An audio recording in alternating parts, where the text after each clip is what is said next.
모든 영혼이 덮이는 가.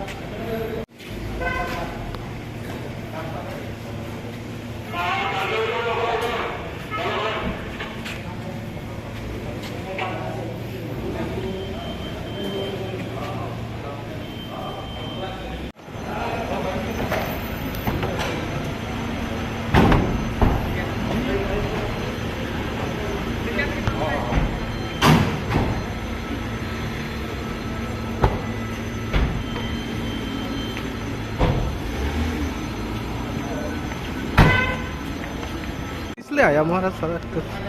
आज बुलबुल मोहन त्रिपुरा ने BJP MLA पद से रिज़ाइन कर लिया है और पार्टी से भी रिज़ाइन कर लिया है। शाम को प्रेस कॉन्फ्रेंस है तो इनके साथ मैं आया हूँ सॉलिडारिटी दिखाने के लिए।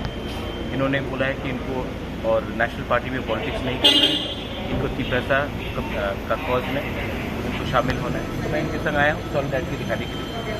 स्पीकर को रेजिग्नेशन इन्होंने दे दिया।